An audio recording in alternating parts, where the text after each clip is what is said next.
जय हिंद, वंदे मातरम। प्यारे बच्चों, क्या हाल चाल। उम्मीद करता हूँ आप सभी लोग स्वस्थ और सुरक्षित होंगे। आप सभी लोग स्वस्थ और सुरक्षित बने रहिए, यही ऊपर वाले से प्रार्थना करता हूँ। सो प्यारे बच्चों, आज से अपन लोग स्टार्ट करने वाले हैं क्लास 10th यूपी बोर्ड का जो अनसॉल्व का है। ठीक, एमसीक्यू के जितने भी क्वेश्चन होंगे वो अपन लोग इस वीडियो में सॉल्यूशन करेंगे। ठीक है बच्चा लोगों, तो 20 एमसीक्यू में पूछे जाते हैं यूपी बोर्ड में, और उनसे सभी एमसीक्यू के सॉल्यूशन आज मैं इस वीडियो में करके दिखाने वाला हूँ। तो सबसे पहले हम लेते हैं सेट नंबर और आपको बता देते हैं। देखिए, मेरे पास जो है प्रिंट आउट है, ठीक है, और आपके पास जो क्वेश्चन है वो स्क्रीन पे यहाँ क्वेश्चन का स्क्रीनशॉट मैंने लगा दिया, तो यहाँ पर आपको शो हो रहा होगा। तो हम लोग लेते हैं सेट 1, ठीक है, जो कि 2024 का यानी 2024 का सेट है 1 है, और जिसका नाम है HV। क्या नाम है?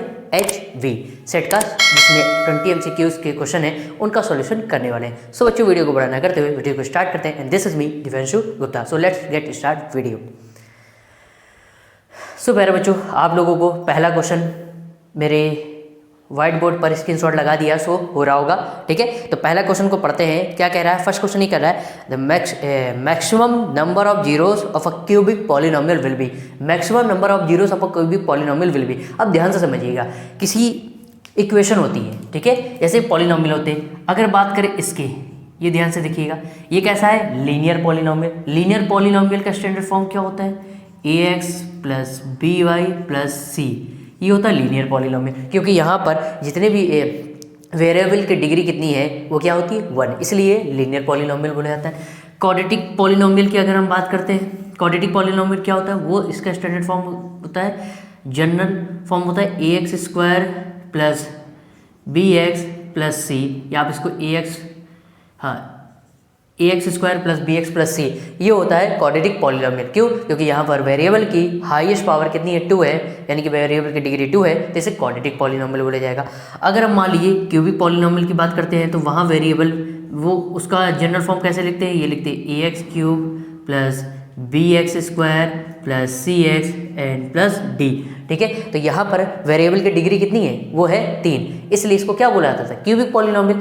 आगे बोला जाएगा जैसे बाइक्वाड्रेटिक पॉलिनोमियल, ठीक है, तो उसमें अगर वेरिएबल की डिग्री कितनी होती है? 4, तो उसे बाइक्वाड्रेटिक पॉलिनोमियल बोला जाता है। तो उस हिसाब से देखिए यहाँ पर, अब ध्यान से समझिए, क्वेश्चन में ये पूछा है कि maximum number of zeros of a cubic polynomial. Cubic polynomial में नंबर ऑफ जीरोस कितने बनेंगे? अगर लीनियर है, ठीक है बेटा, ध्यान रखिएगा, अगर लीनियर है तो नंबर ऑफ जीरोस 1 बनते हैं, ठीक है। अगर बेटा ये क्वाड्रेटिक पॉलिनोमियल है तो नंबर ऑफ जीरोस उसमें कितने मिलते हैं? मतलब x की, आप अगर लीनियर पॉलिनोमियल है तो वहाँ से x की एक वैल्यू निकल के आती है। कैसी आती है? इसको इस तरीके से कर लो आप, सॉरी, ax प्लस जी, ax प्लस सी, इस तरीके से लिख लो, ठीक है, ax प्लस सी, ये हो गया लीनियर पॉलिनोमियल, ठीक है। तो वहाँ से कितनी वैल्यू निकल के आती थी? यहाँ लीनियर पॉलिनोमियल है तो वहाँ से हमें कितनी, एक वैल्यू, x की एक वैल्यू निकल के आती थी। अगर क्वाड्रेटिक पॉलिनोमियल होता था तो वहाँ से x की 2 वैल्यू निकल के आती थी।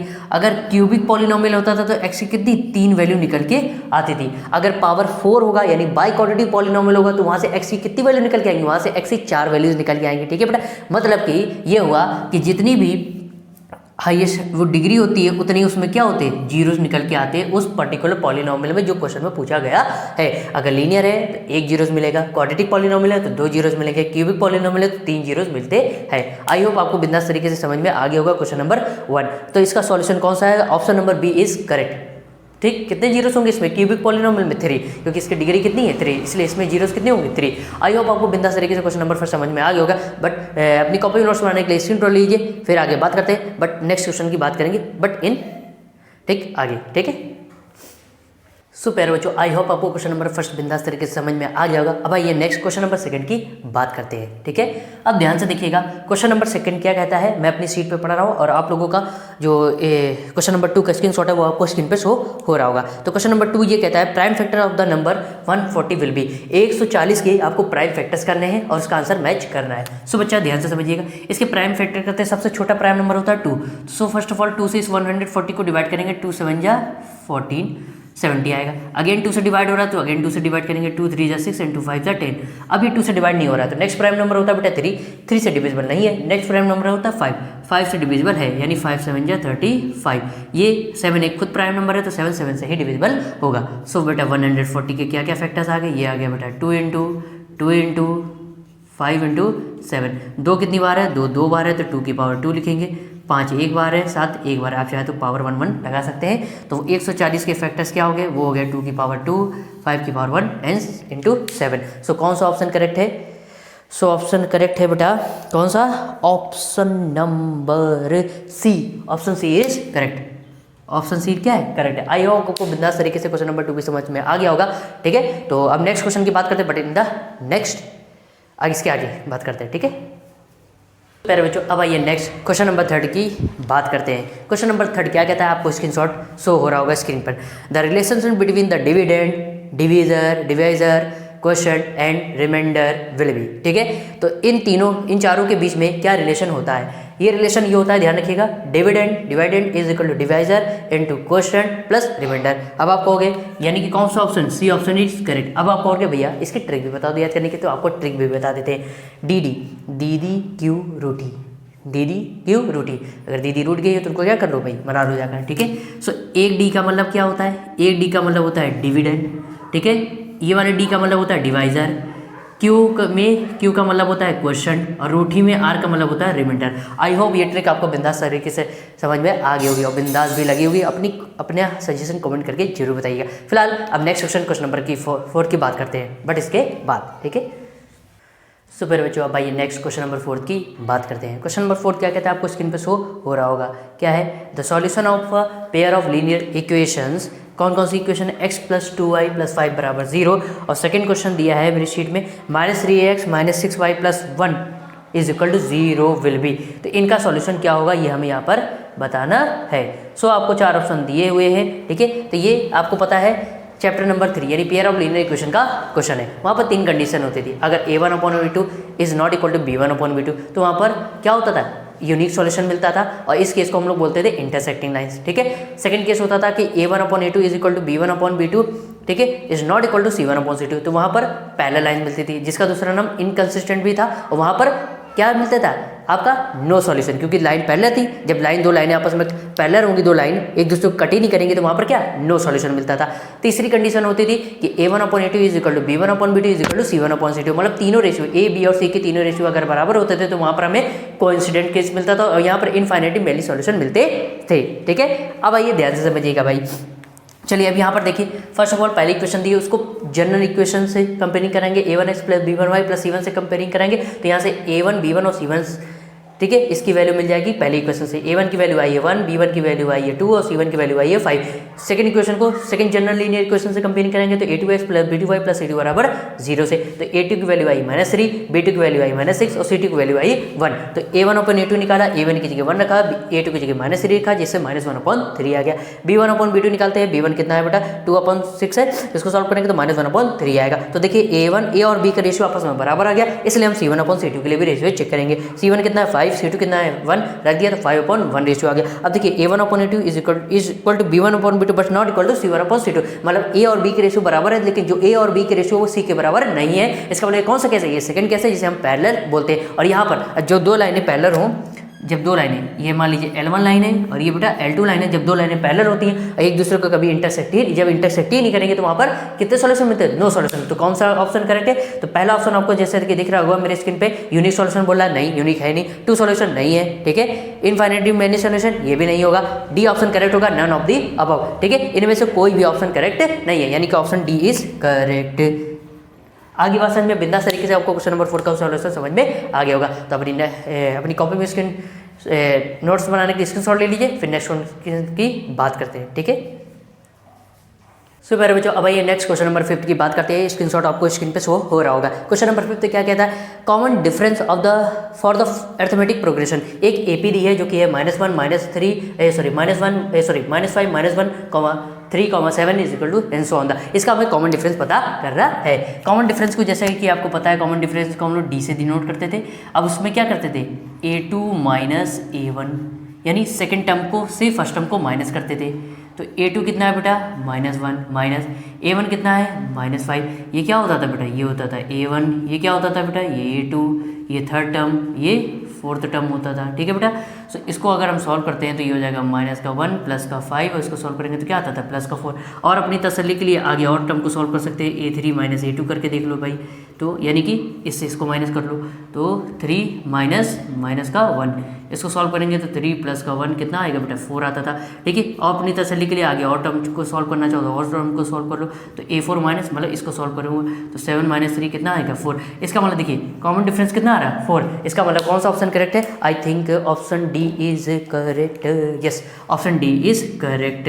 आई होप तो ये क्या आ गया 4 क्या आ गया कॉमन डिफरेंस इस AP का। आई होप आपको बिंदास तरीके से क्वेश्चन नंबर 5 का भी सॉल्यूशन समझ में आ गया होगा। फिर नेक्स्ट क्वेश्चन नंबर 6 की बात करते हैं, बट उससे पहले क्या स्क्रीनशॉट ले लीजिए। ठीक है, जब भाई ये नेक्स्ट क्वेश्चन नंबर 6 की बात करते हैं। क्वेश्चन नंबर 6 क्या कहता है, जो कि जैसा कि आपको स्क्रीन पे शो हो रहा होगा मेरे, the discriminant of the quadratic equation ax² + bx + 3c = 0 will be. ठीक है, इसका डिस्क्रिमिनेंट क्या होता है? तो डिस्क्रिमिनेंट को हम लोग किससे डिनोट करते हैं? कैपिटल D से। यस, ठीक है, इसके लिए डिस्क्रिमिनेंट होता है b² - 4ac।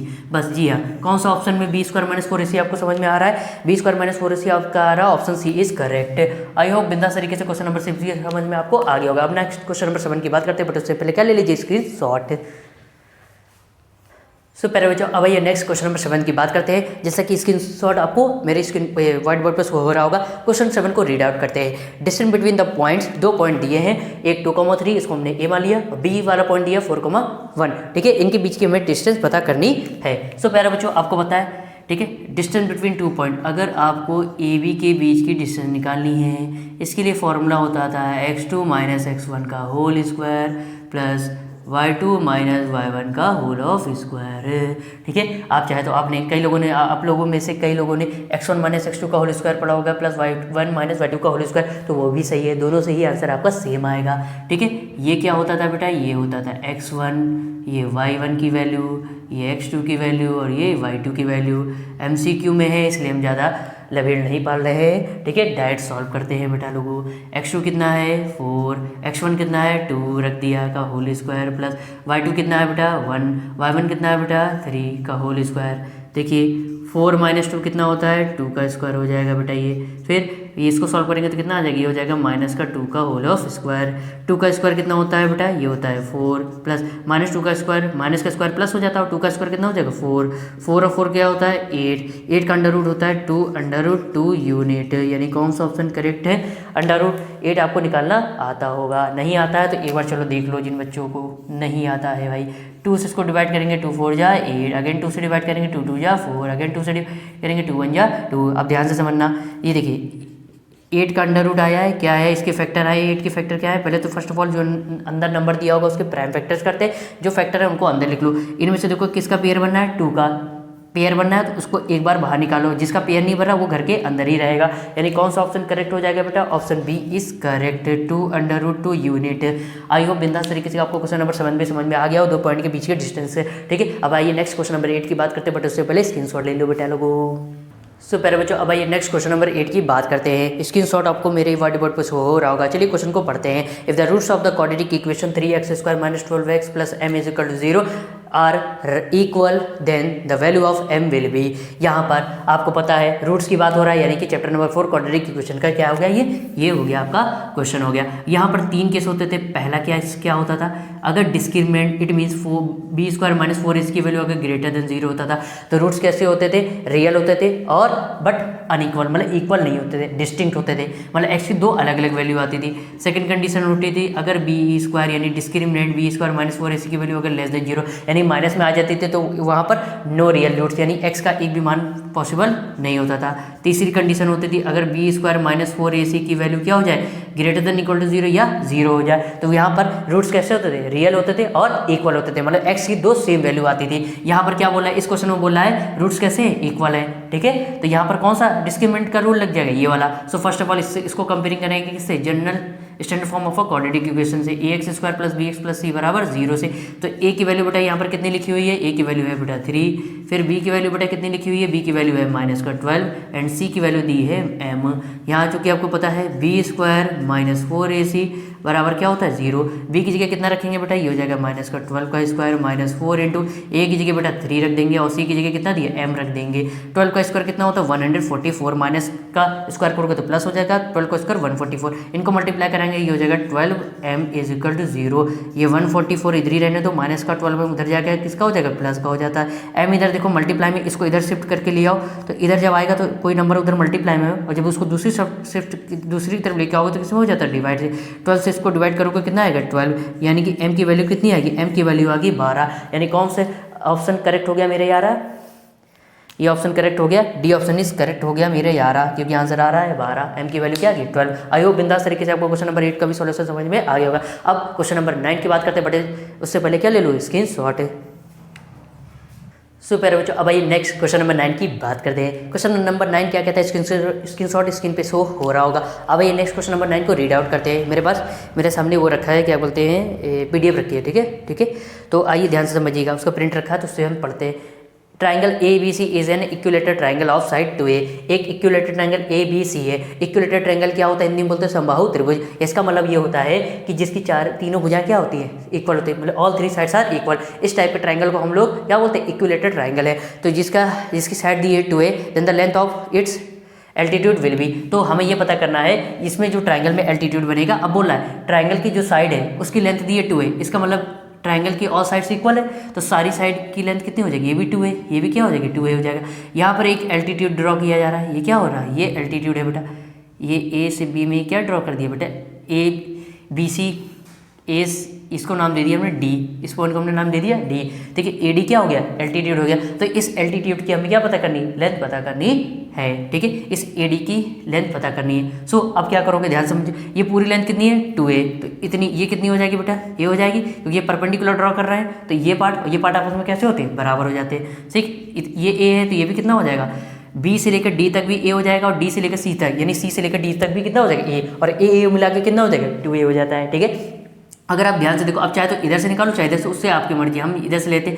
So first of all हम लेते इन ट्राइंगल ADB, आप ADC भी ले सकते हैं, हम ADB से कर दे रहे हैं, दोनों से आंसर सेम आएगा, ठीक है। अब ध्यान से समझना, आपको पता है using Pythagoras theorem, using Pythagoras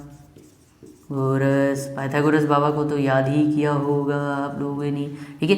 क्या होता था, हाइपोटेनस का स्क्वायर, हाई प्रेशर बाबा, इट मीन्स हाइपोटेनस का square is equal to perpendicular square plus base का स्क्वायर। 90 के सामने वाला हाइपोटेनस की वैल्यू दी है 2A का होल ऑफ स्क्वायर हो जाएगा। परपेंडिकुलर यानी कि AD की वैल्यू आपको क्या करनी, निकालनी है, क्वेश्चन में पूछा है। और बेस क्या हो गया, बेस हो गया BD की वैल्यू कितनी दी A, ये हो जाएगा A स्क्वायर। 2A का स्क्वायर क्या हो जाएगा 4A स्क्वायर, प्लस का A स्क्वायर उसको इधर ले आओ क्या हो जाएगा माइनस का A स्क्वायर, और यहाँ से AD से ये AD स्क्वायर हो गया, 4A से इसको माइनस करो कितना हो जाएगा 3A स्क्वायर।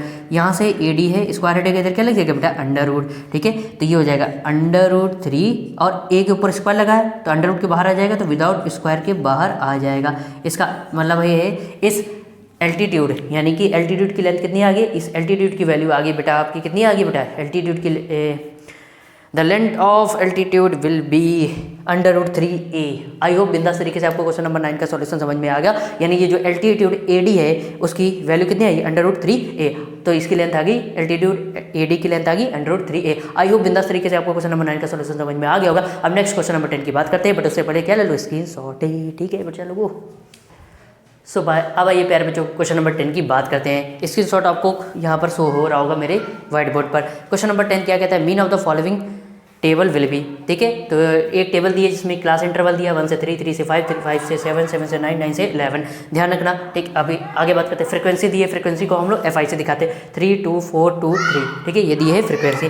अब हमें यहाँ पर मीन फाइंड करना है। पहले मीन फाइंड करने से पहले एक चीज़ ये देख लेना बेटा, ये वैल्यू, ये क्रॉस सेक्शन में ये वैल्यू कैसे होनी चाहिए, ये वैल्यूज कैसे होनी चाहिए, सेम होनी चाहिए। अगर ये सेम नहीं है तो उसका भी तरीका मैं बता दूंगा, ठीक है। उसमें क्या करते थे, अगर ये वैल्यू सेम नहीं है तो सेम बनाने के लिए क्या करते थे, इधर -0.5 से क्या करते थे, माइनस करते थे, और इधर 0.5 क्या करते थे, प्लस करते थे, जब सेम नहीं है। बट यहाँ पर ये सेम है, ठीक है। 3 3 5 5 7 7 9 9 क्या है, सेम है। अब हमें पता करना है मीन। तो फर्स्ट ऑफ ऑल आपको क्या पता होना चाहिए, मीन का फॉर्मूला। चलो भाई, मीन को हम लोग x बार से भी दिखाते हैं। मीन का फॉर्मूला होता है बेटा sigma FI into XI whole upon the sigma FI। इसको बहुत से लोग कैपिटल N से भी डिनोट करते हैं बेटा लोगों। सो फर्स्ट ऑफ ऑल आपको क्या पता करना है, सिग्मा आई। चलो भाई सिग्मा एफ आई का मतलब सिग्मा, या बहुत से टीचर इसको समेशन भी बोलते हैं। इन दोनों का मतलब होता है सम करना यानी ऐड करना। जितने भी फ्रीक्वेंसी में नंबर दिए उन सबको क्या कर दे, ऐड कर देते। आप लोगों ने ऑलरेडी आपके टीचर्स ने बताया होगा। तो 3 2 5 3 2 5 4 9 2 11 1 11 3 कितना होता है 14। एक बार कैलकुलेशन देख लेना, ठीक है। बहुत मजा आता है भाई, हिंदी में जो कैलकुलेशन करने का मजा है ना वो और अदर लैंग्वेज में नहीं है, ठीक है। अब आइए ध्यान से समझिएगा। नंबर ऑफ, ये आप एक्स आई की वैल्यू निकालते ही बेटा लोगों, ठीक है। एक्स आई भी तो जरूरी है, एक्स आई नहीं निकालो तो कैसे पता चलता है, ठीक है। एक्स आई कैसे निकलता है, इन दोनों को क्लास इंटरवल जो दिया है उसमें जो दोनों नंबर दिए उन दोनों नंबर को ऐड करो, 2 से डिवाइड करेंगे अपन लोग। तो 3 + 1 कितना होता है 4, 4 को 2 से डिवाइड करेंगे कितना आ जाएगा 2 आ जाएगा बेटा।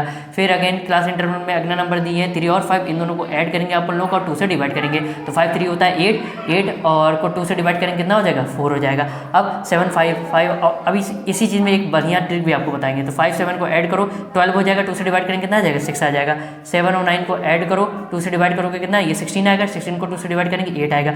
9 और 11 को ऐड करो बेटा 2 से डिवाइड कर दो, ये 20 आएगा। 20 को 2 से डिवाइड करेंगे 10 आएगा। अब ध्यान से सुनना, क्लास इंटरवल का डिफरेंस कितना है, क्लास इंटरवल का डिफरेंस है 2 2। यहाँ भी क्लास इंटरवल में डिफरेंस कितना है 2, यहाँ 2, यहाँ भी 2, यहाँ भी, मतलब 3 में से 1 माइनस करोगे 2 आएगा, 5 में से 3 माइनस करोगे 2 आएगा, 7 में से 5 माइनस करोगे 2 2। इसका मतलब इसका डिफरेंस कितना है 2। तो एक नंबर जो मिल जाए उसी में अगला, इसी में 2 ऐड कर दो अगला नंबर, इसी में 2 ऐड करो अगला नंबर, इसी में 2 ऐड करो अगला नंबर, इसी में 2 ऐड करो अगला नंबर मिल जाएगा। तो आपको ये सब बार बार करने की आवश्यकता नहीं होगी। जितना भी क्लास इंटरवल का डिफरेंस होगा उसको क्या कर दो ऐड करते जाओ, अगला नंबर आपको एक्स आई का मिलता जाएगा। अब ध्यान समझिएगा, हमें पूछा एफ आई और एक्स आई। तो फर्स्ट ऑफ ऑल आपको एफ आई और एक्स आई निकालना पड़ेगा, F I into x I. चलो भाई ये फाइनल स्टेज हमारी है, इसको निकाल देते हैं। अब 1 मार्क्स में पूछा गया तो करना तो पड़ेगा ही भाई, ठीक है, लेकिन छोटा है कोई बड़ा नहीं।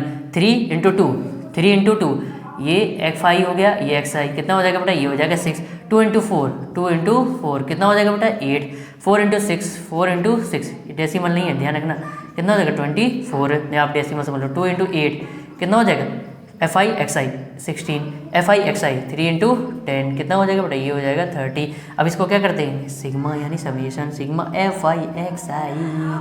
चलो भाई ऐड कर जाइए, 8 से 14 24 कितना होता है 38 16 जल्दी फटाफट कमेंट करके बताओ। 54 और 30 कितना होता है 84। एक बार चेक कर लेना यही है कि नहीं। चलो भाई सिग्मा एफ आई एक्स आई की वैल्यू कितनी आई बेटा, ये आई 84, इसको यहाँ अपन लोग रख देंगे। सिग्मा एफ आई की वैल्यू कितनी आई है, ये आई है 14। तो कितना होता है 14 × 84 यानी 14 6 जा। तो हमारा मीन कितना आ गया, हमारा मीन आ गया 6। कौन सा ऑप्शन, कोई ऑप्शन दिख रहा है भैया कि बच गया, आ गया भैया, मजा आ गया, यानी option D is correct. 6 answer हमारा हो गया। आई होप आपको बिंदास तरीके से क्वेश्चन नंबर का सॉल्यूशन समझ में आ गया होगा। तो नोट्स बनाने के लिए स्क्रीनशॉट ले लो। सो प्यारे बच्चों आप लोगों ने स्क्रीनशॉट ले लिया होगा। तो आज के हमारे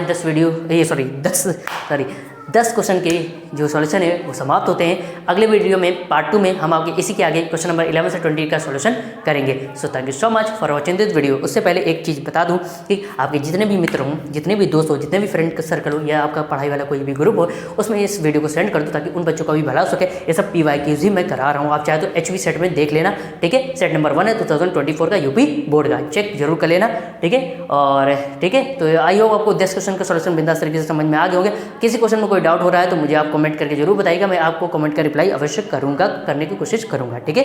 ठीक, तो नेक्स्ट वीडियो में मुलाकात होगी जिसमें हम लोग क्वेश्चन नंबर 11 से 20 तक की बात करेंगे। इसको बहुत इंपॉर्टेंट सेशन चल रहा है और इस वीडियो को देखना ना भूलिएगा। So thank you so much for watching this video. जय हिंद, वंदे मातरम बच्चों, आप सभी लोगों को धन्यवाद, नमस्कार, बाय बाय बच्चों।